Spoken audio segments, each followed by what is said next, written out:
पिछले 3 दिन से आप देखेंगे, पिछले 3-4 दिन से समाजवादी पार्टी न सिर्फ राम का अपमान कर रही है बल्कि लगातार वो हिंदुत्व पर प्रहार कर रही है।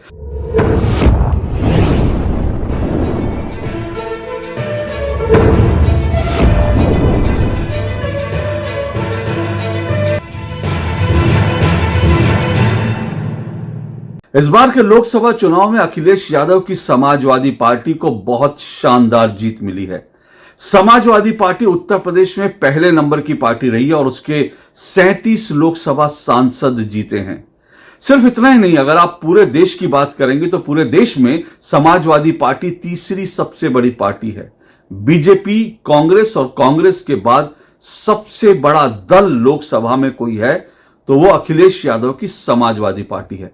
इसलिए इस जीत को बड़ी जीत मानना ही चाहिए। लेकिन इस बड़ी जीत के बाद आखिर समाजवादी पार्टी इतने जोश में क्यों आ गई कि वो ऐसा लगता है कि होश खोती जा रही है। क्योंकि अब देखिए ना, समाजवादी पार्टी ने इस जीत से उत्साहित होकर समाजवादी पार्टी के एक सांसद आर के चौधरी ने सीधा सीधा पहले सत्र में यह मांग कर दी कि संसद से सेंगोल को हटाया जाना चाहिए। ये सांसद महोदय जो है वो ये कहते हैं कि जो सेंगोल है वो तो राजा का डंडा था। सोचिए आप, वो कह रहे हैं कि सेंगोल तो राजा का डंडा था और राजा के डंडे को यहां क्यों रखना है, अब तो राजतंत्र है नहीं और अब तो लोकतंत्र है और लोकतंत्र में राजा के डंडे का क्या काम है। और उन्होंने सीधा सीधा कहा कि इस डंडे को हटाना चाहिए, इस सेंगोल को हटाना चाहिए। हालांकि इसको लेकर बाद में समाजवादी पार्टी अभी थोड़ा चिंतन मनन में है, क्योंकि मैंने इसको लेकर के जब डिबेट करनी चाहिए तो समाजवादी पार्टी के जो तमाम जो प्रवक्ता थे उन्होंने इस डिबेट में आने से इनकार कर दिया और कहा कि पार्टी ने कहा है कि इस मुद्दे पर हम डिबेट करने नहीं जाएंगे।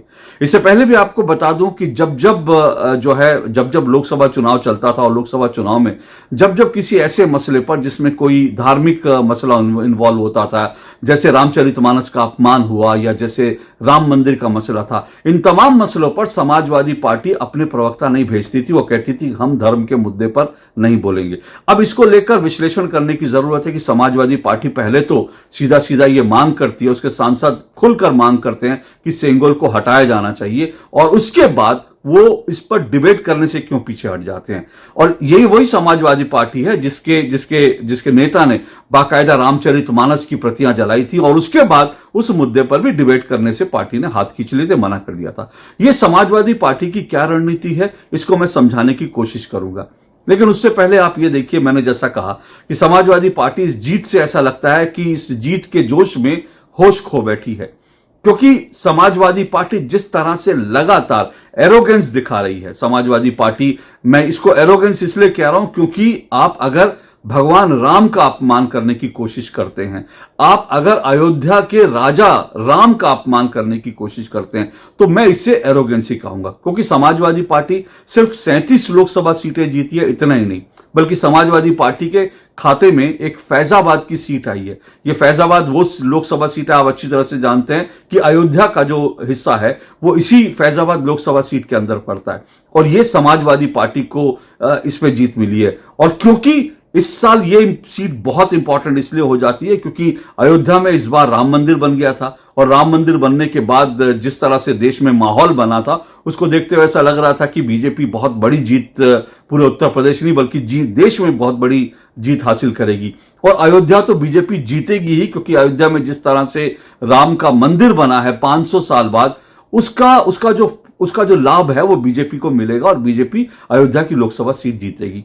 लेकिन बीजेपी ने एक गलत कैंडिडेट उतारकर गलत रणनीति के साथ बीजेपी ने आगे बढ़ी और उसका खामियाजा यह हुआ कि फैजाबाद की लोकसभा सीट बीजेपी हार गई। अब बीजेपी की ये जो हार हुई है फैजाबाद में, इसको लेकर समाजवादी पार्टी को ज्यादा अहंकार, कुछ ज्यादा जो है वो ज्यादा जोश में दिखाई देती है। मैं इसको अहंकार इसलिए कह रहा हूं, 2 कारणों से कह रहा हूं, क्योंकि पिछले 3 दिन से आप देखेंगे, पिछले 3-4 दिन से समाजवादी पार्टी न सिर्फ राम का अपमान कर रही है बल्कि लगातार वो हिंदुत्व पर प्रहार कर रही है। ये जो सेंगोल को निशाना बनाया गया है ना, सेंगोल को निशाना बनाने का और कोई मकसद नहीं है, सिर्फ और सिर्फ मकसद जो है वो समाजवादी पार्टी के इतिहास में छिपा, क्योंकि समाजवादी पार्टी हिंदुओं को लेकर इस समाजवादी पार्टी में जो है कहीं ना कहीं जो है कुछ नफरत दिखाई देती है। कहीं ना कहीं सनातन को लेकर, हिंदुत्व को लेकर, हिंदुओं को लेकर समाजवादी पार्टी और उसके जो शीर्ष नेता हैं उनके मन में कहीं ना कुछ जो है एक नफरत की भावना दिखाई देती है। इसलिए इस तरह से जो है समाजवादी पार्टी लगातार बिहेव कर रही है। मैं आपको पिछले कुछ दिनों के 3 उदाहरण देता हूं कि कैसे जो है ये समाजवादी पार्टी लगातार जो है वो हिंदुत्व को लेकर, हिंदुओं को लेकर के चिढ़ाने का काम कर रही है। और वो सिर्फ बीजेपी को नहीं चिढ़ा रही बल्कि हिंदुओं को चिढ़ा रही है, भगवान राम का अपमान कर रही है। इसको मैं 3 उदाहरण देता हूं। जैसे मैंने कहा कि सेंगोल के ऊपर जो वार किया गया है वो सिर्फ इसलिए किया गया क्योंकि सेंगोल जो है वो धर्म के अंदर जो उसको धर्म ध्वजा बोलते हैं, उसको धर्म दंड बोलते हैं। अब धर्म दंड का मतलब ये नहीं है कि वो राजा का दंड है, जैसे कि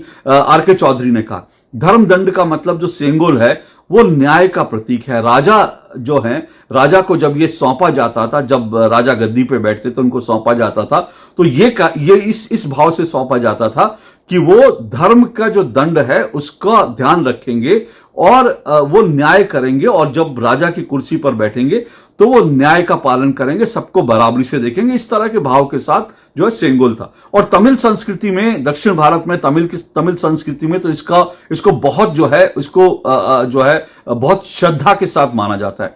लेकिन उसको लेकर समाजवादी पार्टी ने जो अपमान किया, वो फिर कह रहा हूं मैं कि हिंदुओं को सीधा सीधा हिंदुओं का अपमान करने का मकसद था। हिंदुत्व से समाजवादी पार्टी चिढ़ती है। और मैं कह रहा हूं 3 मामले हुए। पहला अब ये सेंगोल का। इससे पहले जब संसद के अंदर पत्रकारों से बात कर रहे थे अखिलेश यादव, तो अचानक से बात करते करते जो अवधेश पासी जो फैजाबाद से समाजवादी पार्टी के सांसद जीते हैं, वो जब अखिलेश यादव के पास आए तो अखिलेश यादव ने उनको पकड़ के जो आगे किया और कहा कि ये देखिए, ये अयोध्या के राजा हैं। अब अयोध्या का राजा किसको कहते हैं? अयोध्या के राजा भगवान श्री राम हैं। और ये कहते हैं अयोध्या राजा रामचंद्र की है। और ये कोई भी हिंदू इस बात को, आप अयोध्या की बात करेंगे तो अयोध्या राम से जुड़ी है, राम अयोध्या से जुड़े हैं। और अयोध्या के एक ही राजा जो हैं जिनको लोग पूछते हैं, अयोध्या के एक ही राजा जिनको लोग मानते हैं, वो राजा राम हैं, भगवान श्री राम हैं। लेकिन अब जो है अखिलेश यादव बाकायदा अवधेश पासी को वो कहते हैं कि ये अयोध्या के राजा हैं। अब इसका मतलब क्या है कि आप भगवान राम को अयोध्या का राजा नहीं मानते? अरे ये अवधेश जो पासी हैं वो एक बार चुनाव जीते हैं, लेकिन इसका मतलब ये नहीं है कि वो अयोध्या के राजा हो गए। और फिर आप तो कह रहे हो कि लोकतंत्र की दुहाई दे रहे हो, और उसके बाद जो है अवधेश पासी को आप कह रहे हो कि ये राजा अयोध्या के हैं। तो ये डबल स्टैंडर्ड क्यों? जब आप सेंगोल को हटाने के लिए कह रहे हो कि राजतंत्र की बात नहीं होनी चाहिए और राजतंत्र का प्रतीक है सेंगोल, इसलिए हटाया जाना चाहिए। दूसरी तरफ आप अपने सांसद को कह रहे हैं कि ये जो है ये राजा हैं, अयोध्या के राजा हैं। ये तो दूसरी घटना हुई जब इसको लेकर जब अखिलेश यादव और समाजवादी पार्टी ने हिंदुत्व को लेकर सीधा सीधा हिंदुओं को चिढ़ाने का काम किया। अब तीसरी घटना क्या हुई?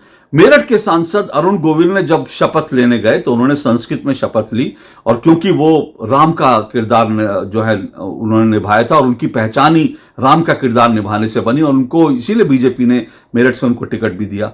तो जब वो शपथ ले रहे थे अरुण गोविल ने शपथ लेने के बाद संस्कृत में शपथ ली, और शपथ लेने के बाद उन्होंने जय श्री राम कहा। जब अरुण गोविल ने बाकायदा जय श्री राम कहा तो समाजवादी पार्टी के सांसदों ने उसका जवाब देने के लिए जोर जोर से नीचे से वो चिल्लाने लगे कि जय अवधेश कुमार, जय अवधेश पासी, इस तरह से कहने लगे। अब आप सोचिए कि भगवान श्री राम का आप अगर जयकारा लगाते हैं, आप कहते हैं जय श्री राम, तो क्या उसके जवाब किसी सांसद के नाम से हो सकता है? और वो भी फैजाबाद के जो समाजवादी पार्टी के सांसद हैं, क्या जय श्री राम का जवाब जो है जय अवधेश पासी से हो सकता है? ये आप क्या मैसेज देना चाह रहे हैं? ये और कोई मैसेज नहीं, सिर्फ और सिर्फ हिंदुओं को चिढ़ाने की वो कोशिश कर रहे हैं, हिंदुओं को चिढ़ा रहे हैं कि देखो तुम बड़ा राम राम करते थे ना, लेकिन हमने देखो हमारे अवधेश पासी ने तुम्हारी राम की नगरी में तुमको पटक दिया। तो वो सीधा सीधा हिंदुओं को चिढ़ाने की कोशिश कर रहे हैं। और ये समाजवादी पार्टी का इतिहास ऐसा रहा है। 1992 में जब बाबरी ढांचा गिरा अयोध्या में, तब उस वक्त वहां पर उत्तर प्रदेश में कल्याण सिंह की सरकार थी, यानी बीजेपी की सरकार थी। लेकिन जब ढांचा गिरा और उसके बाद कल्याण सिंह की सरकार को बर्खास्त कर दिया गया। उसके बाद जब चुनाव हुए तो उस चुनाव में सीधे सीधे जो है मुलायम सिंह यादव और कांशीराम जो है वो चुनाव जीत के, दोनों ने गठबंधन किया था। और ऐसा माना गया कि भाई इस तरह का मैसेज देने की कोशिश की, क्योंकि ढांचा गिरा है इसलिए लोगों ने बीजेपी का सुपड़ा साफ कर दिया, क्योंकि हिंदुओं को यह पसंद नहीं आया। इस तरह का पूरा एक नैरेटिव चलाया गया, और सिर्फ नैरेटिव ये नहीं चलाया गया बल्कि नारे लगाए गए, मिले मुलायम कांशी राम, हवा में उड़ गए जय श्री राम। तो इस तरह के नारे समाजवादी पार्टी लगाती थी हिंदुओं को चिढ़ाने के लिए। तो अब मैं फिर आपसे कह रहा हूं कि ये जो कुछ समाजवादी पार्टी इस वक्त कर रही है वो जीत के नशे में है। फैजाबाद के जीत के नशे में है, उत्तर प्रदेश में सबसे बड़ी पार्टी बनने की जीत के नशे में है, और वो लगातार हिंदुओं को, सिर्फ बीजेपी निशाना है लेकिन चिढ़ाव वो हिंदुओं को रही है। आप तीन तीन ऐसे काम लगातार करते हैं जिससे आप सीधा सीधा हिंदुओं को चिढ़ाने की कोशिश करते हैं। और फिर मत भूलिए समाजवादी पार्टी का पूरा इतिहास ऐसा रहा है। समाजवादी पार्टी और मुलायम सिंह यादव थे जिन्होंने अयोध्या में कहा था कि परिंदा भी पर नहीं मार पाएगा। उसके बाद कार सेवकों पर अंधाधुंध फायरिंग की गई थी, कार सेवकों की लाशों अयोध्या में बिछा दी गई थी, और किस किस तरह के हिंदुओं पर अत्याचार हुए थे वो किसी को बोलना नहीं चाहिए। ये सब कुछ तब हुआ जब समाजवादी पार्टी की बागडोर, उसकी कमान मुलायम सिंह यादव के हाथ में थी। और उसके बाद जब ये कमान अखिलेश यादव के हाथ में आती है तो क्या होता है? तो अखिलेश यादव स्वामी प्रसाद मौर्य जैसे व्यक्ति को अपनी पार्टी में लेते हैं जो लगातार हिंदुओं को गाली देने का काम करते हैं। इतना ही नहीं बल्कि स्वामी प्रसाद मौर्य जो अपने भाषणों में तो हिंदुओं को रामचरितमानस के खिलाफ बोलते ही हैं, बल्कि वो सीधा सीधा रामचरितमानस की प्रतियों को जलाने का भी पाप करते हैं। और जब वो ऐसा करते हैं तो अखिलेश यादव उनके खिलाफ कोई एक्शन लेने की बजाय वो बाकायदा उनको प्रमोट करके पार्टी का महासचिव बना देते हैं। तो इस तरह से जो है अखिलेश यादव के समय में भी समाजवादी पार्टी में हिंदुओं से जो नफरत है वो साफ तौर पर दिखाई देती है, जो मुलायम सिंह यादव के टाइम में था।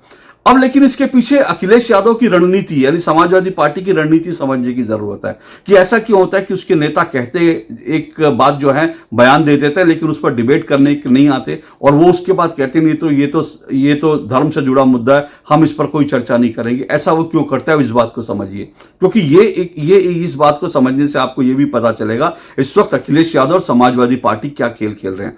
देखिए दरअसल अखिलेश यादव इस बात को समझ चुके हैं कि हिंदू जो है, राम मंदिर बना, जो राम मंदिर बनने के बाद जो हिंदू वोट है वो कहीं ना कहीं यूनाइट हुआ है। राम मंदिर बनने के बाद क्या, बल्कि ये मानना चाहिए जो राम जन्मभूमि आंदोलन चला, जिस तरह से नरेंद्र मोदी ने जो दलित और ओबीसी वोटों को एकजुट करके जो हिंदुत्व के छतरी के नीचे लेकर आए, उसके कारण क्या हुआ कि अखिलेश यादव जैसी पार्टियां जो हैं वो उत्तर प्रदेश में लगभग जो है नगण्य हो गई थी। पिछले कई चुनावों से, पिछले 2 विधानसभा चुनाव में अखिलेश यादव जिस तरह से हारे हैं, लोकसभा चुनाव में जिस तरह से उनकी दुर्गति हुई है, उसके कारण जो है अखिलेश यादव को अपनी स्ट्रैटेजी जो है वो फिर से बनाने की जरूरत पड़ी।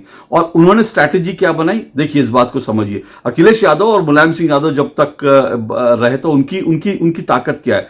MY फैक्टर हमेशा माना जाता है कि मुस्लिम और यादव जो वोट हैं वो समाजवादी पार्टी की एक ताकत है। लेकिन अब सिर्फ मुस्लिम यादव वोट से नहीं हो रहा था, क्योंकि यादवों का एक बड़ा हिस्सा वो सीधा सीधा बीजेपी की झोली में भी जा रहा है। तो अब MY फैक्टर को सिर्फ बनाने से जो है वो उत्तर प्रदेश में सत्ता हासिल नहीं कर सकते, जीत नहीं सकते। इसलिए अखिलेश यादव ने क्या किया, अखिलेश यादव ने अब हिंदुओं को चिढ़ाना तो है क्योंकि वो उनकी फितरत है, लेकिन हिंदुओं को चिढ़ाना की अति से बचना है, ये उनकी रणनीति है। इस बात को समझिए, क्योंकि अब जो है MY फैक्टर से काम नहीं चलेगा, तो उनको अब दलित वोट भी चाहिए। तो इसलिए, और दलित वोट चाहिए, और अगर आपको यादव और दलित वोट चाहिए जिसमें एक बड़ा हिस्सा हिंदू मान्यताओं को मानता है, अपने आप को हिंदू मानता है, वो हिंदू देवी देवताओं को पूजता है, भगवान श्री राम को मानता है, तो ऐसा वोटर नाराज ना हो जाए, इसलिए अखिलेश यादव समाजवादी पार्टी ऐसे मुद्दों पर डिबेट करने नहीं आती। वो शिगुफा छोड़ते हैं जो उनके डीएनए में है, वो डीएनए दिखाते हैं, इसलिए वो जो है बार बार इस तरह की चीजें करेंगे जिससे दिखेगा कि वो कैसे हिंदुओं से उनके मन में नफरत भरी हुई है। इसलिए सेंगोल को हटाने की बात कर देंगे, राम जी की जय के जवाब में अवधेश कुमार की जय बोल देंगे, सब चीजें करेंगे। लेकिन जैसे मुद्दों पर डिबेट होगी तो उनको एक्सपोज होने का डर रहेगा, और एक्सपोज होंगे तो एक्सपोज होने से उनका जो यादव और दलित वोट, जो बाकी वोट है, हिंदुओं का जो बाकी वोट है, जिसको अपनी छतरी के नीचे कुछ हद तक इस चुनाव में ले आए हैं, वो वोट छिटक जाएगा, क्योंकि वो वोट भी भगवान राम को मानता है। इसलिए वो डिबेट करने से कतराते, ये तो उनकी रणनीति है। अब अखिलेश के सांसद ने जो सेंगोल हटाने की मांग की, कितनी बेवकूफी भरी मांग है, इसका खुलासा जो है, इसके पत्ते जो हैं, वो रविशंकर प्रसाद जो बीजेपी के सांसद हैं, उन्होंने इसका खुलासा कर दिया। रविशंकर प्रसाद ने क्या कहा, और बहुत मार्के की बात कही। रविशंकर प्रसाद ने कहा कि अगर आप ये कह रहे हैं कि ये राजा का प्रतीक है और इसलिए हटा देना चाहिए, तो भाई उस हिसाब से तो जो हमारा शासकीय चिन्ह है जो अशोक के स्तंभ है, जो 3 शेरों वाला हमारा जो शासकीय स्तंभ है, वो भी तो राजा जो अशोक राजा थे वो उनके जो लाट से लिया गया है। तो फिर आपको जो है वो भारत का शासकीय चिन्ह जो है वो भी हटाना पड़ेगा, जिसके नीचे सत्यमेव जयते लिखा रहता है। तो ये संविधान पे हमला नहीं होगा। तो जब आप उस शासकीय स्तंभ को, जो शासकीय चिन्ह को क्या कहेंगे, वो भी तो राजा के जो है उससे लिया गया है, उनके स्तंभ से लिया गया है। तो इसलिए जो है रविशंकर प्रसाद ने जो कहा उससे साफ साफ है कि ये बड़ी बेवकूफी वाली बातें कर रहे हैं। अच्छा, एक बात यहां पर मैं और भी कहता हूं, ये जो धर्म को लेकर अगर आप कह रहे हैं कि धर्म दंड से आपको आपत्ति है और धर्म की किसी भी चीज से आपको आपत्ति है, तो भाई संसद में और भारत में हर जगह पर यह लिखा रहता है धर्मो रक्षति रक्षिता है। इसका मायने क्या है? इसका मायने है कि जो धर्म की रक्षा करता है, धर्म उसकी रक्षा करता है। यह भारत के कानून के संदर्भ में भी है कि कानून, अगर आप कानून की रक्षा करेंगे तो कानून आपकी रक्षा करेगा, और आप कानून की रक्षा नहीं करेंगे तो फिर कानून आपकी रक्षा नहीं कर पाएगा। तो इसी तरह से धर्म के बारे में कि अगर आप धर्म की रक्षा करेंगे तो धर्म आपकी रक्षा करेगा, और अगर आप धर्म की रक्षा नहीं करेंगे तो फिर धर्म भी आपकी रक्षा नहीं करेगा। अब अखिलेश यादव और समाजवादी पार्टी जिस तरह से उन्होंने मोर्चा खोला है इस सेंगोल के खिलाफ, राजा राम के खिलाफ, जय श्री राम के खिलाफ, उससे तो लगता है कि ये सीधा सीधा जो है उन्होंने एक मोर्चा खोल दिया है हिंदू धर्म को लेकर, हिंदू धर्म के विरोध में, हिंदू धर्म के खिलाफ, और कहीं ना कहीं उनकी नफरत दिख रही है। और मुझे लगता है कि ये हिंदुओं को चिढ़ाने की कोशिश कर रहे हैं। अब हिंदू इसका जवाब कैसे देंगे ये उनको तय करना है, और इसके लिए फिलहाल तो उनको इंतजार करना पड़ेगा, क्योंकि अभी अखिलेश यादव और उनकी पार्टी बहुत जोश में है। और मुझे लगता है कि हिंदुओं का इस तरह से अपमान अभी, और इस तरह से हिंदुओं को चिढ़ाने की कोशिश उनकी तरफ से, उनकी पार्टी के सांसदों की तरफ से लगातार होती रहेगी। आज के लिए इतना ही। नमस्कार।